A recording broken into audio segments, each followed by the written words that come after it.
Friends, ఎలా ఉన్నారు? నేనైతే చాలా బాగున్నాను. మీరు కూడా బాగుండాలని మనస్ఫూర్తిగా కోరుకుంటున్నాను. ఈ రోజు వీడియో వచ్చేసేసి ఏంటంటే, మా పిల్లలకి చాలా ఇష్టం అండి ఎగ్ పులుసు, అంటే గుడ్డు పులుసు. మా పెద్ద బాబుకి అయితే చాలా ఇష్టం. అందుకని చెప్పేసి ఈరోజు గుడ్డు పులుసు ఎలా ప్రిపేర్ చేసుకోవాలో చూద్దాము. మీరు ఒక లైక్ చేయండి ఫ్రెండ్స్. మీరు లైక్ చేస్తే మాకు ఎంతో సపోర్టింగ్గా ఉంటుంది.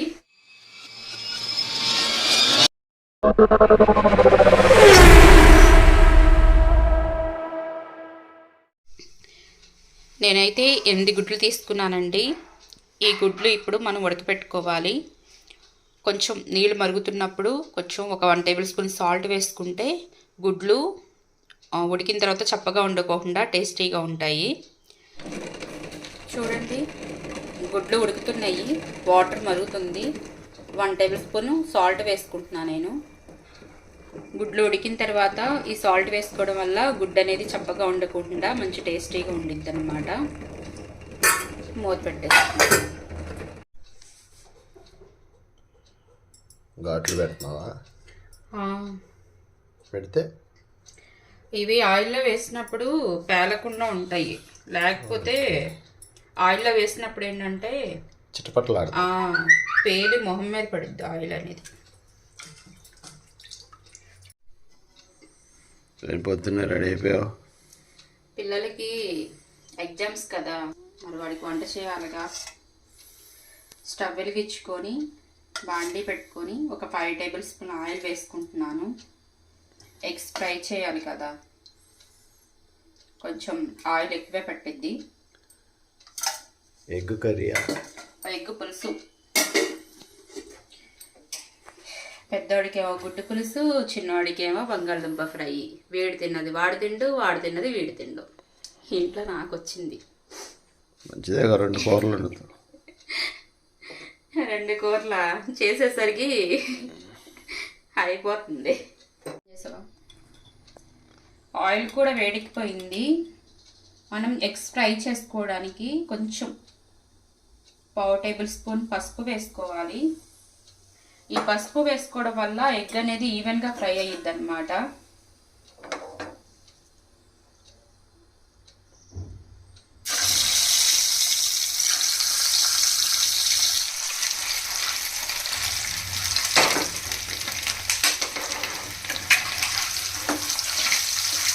చూడటానికి కూడా కలర్ఫుల్గా ఉంటాయా?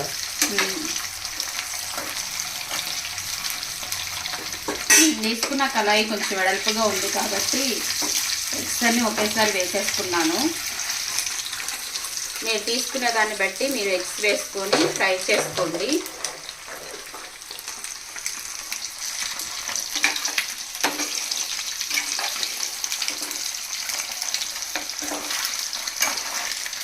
ఎగ్స్ కూడా గోల్డెన్ కలర్ వచ్చేసినాయా?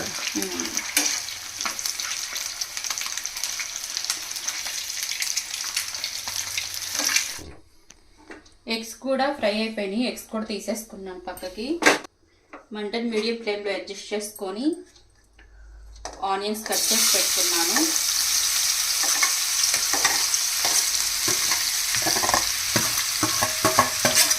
½ కేజీ ఆనియన్స్ సన్నగా ముక్కల్లా కట్ చేసుకున్నాను. 4-5 పచ్చిమిర్చి సన్నగా చీలికల్లాగా చేసుకుని వేసేసుకున్నాను. ఈ ఆనియన్స్ అనేవి తొందరగా మగ్గిపోవాలంటే రుచికి సరిపడా సాల్ట్ వేసుకోండి. నేను కల్లుప్పు యూస్ చేస్తున్నాను. ఆల్రెడీ ఎగ్స్ ఫ్రై చేసినప్పుడు పసుపు వేసుకున్నాం కాబట్టి ఇంకా పసుపు అనేది అవసరం లేదు. సాల్ట్ కంటే కల్లుప్పు రుచి, ఆరోగ్యము. మూత పెట్టేస్తున్నాం.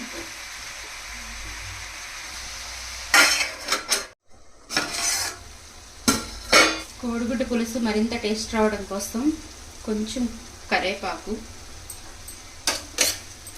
ఇలా వేసుకొని మొత్తం మిక్స్ అయ్యేది ఒకసారి కలుపుకొని మూత పెట్టుకొని గోల్డెన్ బ్రౌన్ కలర్ వచ్చే వరకు ఫ్రై చేసుకోవాలి. ఎంత టైము మగ్గాలి ఆనియన్స్.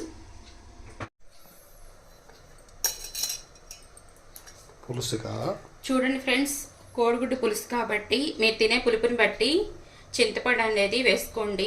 ఒక్కొక్క చింతపండు ఎక్కువ పులుపు ఉండిద్ది, ఒక్కొక్క చింతపండు తక్కువ పులుపు ఉండిద్ది. నేనైతే ఒక పెద్ద నిమ్మకాయ సైజ్ అంత చింతపండు అయితే తీసుకున్నాను. పులుపు ఎక్కువైనా బాధే, తక్కువైనా బాధే, కూర రుచి ఉండదు. కాబట్టి సరిపడగా చింతపండు మీకు తెలిసిద్ది కదా ఎంత వేసుకుంటే సరిపోయిద్దో. అందు చింతపండు అయితే తీసుకొని ఇది ఒకసారి కడిగేసుకుని నానబెట్టేసుకుని, చింతపండు అయితే ఇలా వాష్ చేసేసుకొని ఒక గ్లాస్ వాటర్ వేసుకుని నానబెట్టేసుకున్నాను. ఆనియన్స్ మగ్గే లోపల ఈ చింతపండు కూడా నానిపోయిద్ది. ఒకసారి ఆనియన్స్ ఎలా ఉన్నాయో చూద్దాం మనం. గోల్డెన్ షేప్ ఇంకొంచెం మగ్గాలి, లేకపోతే చింతపండు పులిసిపోయంగానే ఉల్లిపాయ అనేది కసకసలాడిద్ది, బాగోదు. దానికి తోడు ఉల్లిపాయ వాసన వస్తుంది కూర అంతా. ఇంకొంచెం మగ్గాలి.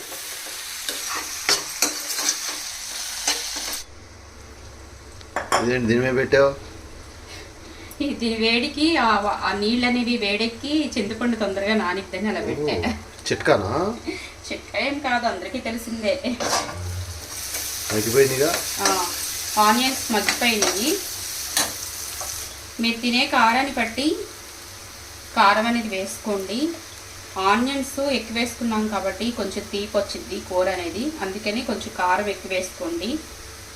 నేనైతే 3 టేబుల్ స్పూన్ వేసుకుంటున్నాను.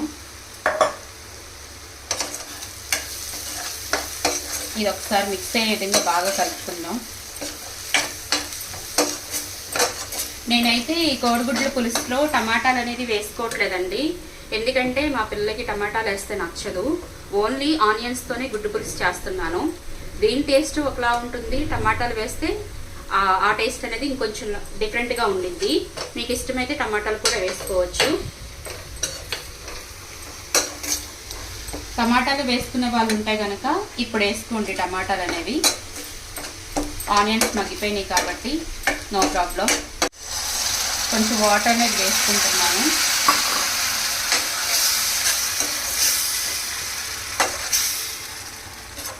ఇలా వాటర్ వేసుకున్న తర్వాత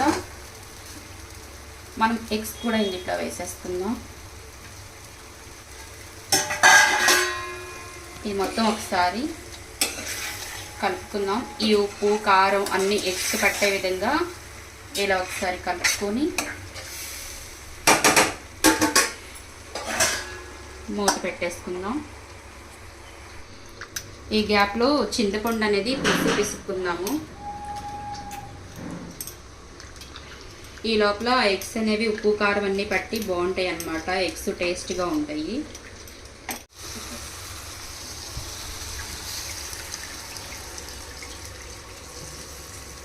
మనం ప్రిపేర్ చేసుకున్న చింతపండు పులుసు కూడా ఇందులో వేసేసుకోవాలి. ఇది ఒకసారి అడుగనే పట్టకుండా ఒక్కసారి కలుపుకోండి.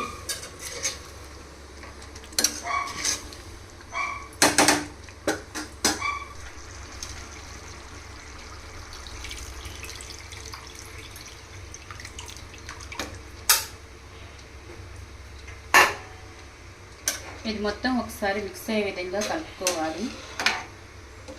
కలుపుకొని మంటని హై ఫ్లేమ్లో పెట్టుకొని ఈ పులుసు మొత్తం దగ్గరికి అయ్యే వరకు ఉడికించుకోవాలి. ఇందులో నేను ఏ మసాలాలు యూస్ చేయలేదండి. నా చిన్నప్పుడు మా అమ్మమ్మ ఎలా ఉండేదో సేమ్ అలాగే వండుతున్నాను కోడిగుడ్డు పులుసు అనేది. ఇందులో అల్లం వెల్లుల్లిపాయ పేస్ట్ కానీ, ధనియాల పొడి కానీ, పొడి మసాలాలు కానీ ఏమి వేయట్లేదు. జస్ట్ ఆనియన్స్, ఉప్పు, పసుపు, కారం, చింతపండు పులుసు, అంతే. ఆయిల్. చాలా టేస్టీగా ఉంటుంది, చాలా బాగుంటుంది. మీ ఇంట్లో కూడా ఒకసారి ట్రై చేయండి.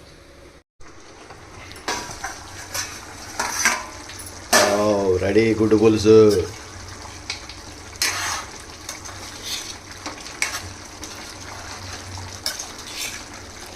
చూడండి ఎంత కలర్ఫుల్గా వచ్చిందో ఈ గుడ్డు పులుసు.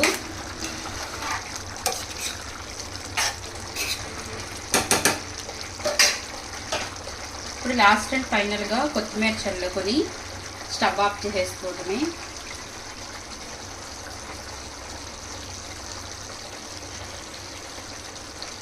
ఈ గుడ్డు పులుసులోకి కొత్తిమీర ఎంత ఎక్కువ వేసుకుంటే అంత టేస్టీగా ఉంటుంది.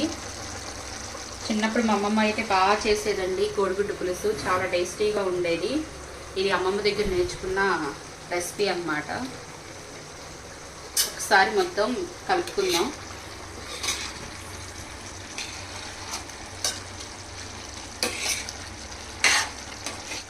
అంతేనండి, కోడిగుడ్డు పులుసు ప్రిపేర్ అయిపోయింది. ఈ వీడియో కనుక నచ్చితే ఒక లైక్ చేయండి ఫ్రెండ్స్. మీరు చేసే లైక్ అనేది మాకు ఎంతో సపోర్టింగ్గా ఉంటుంది.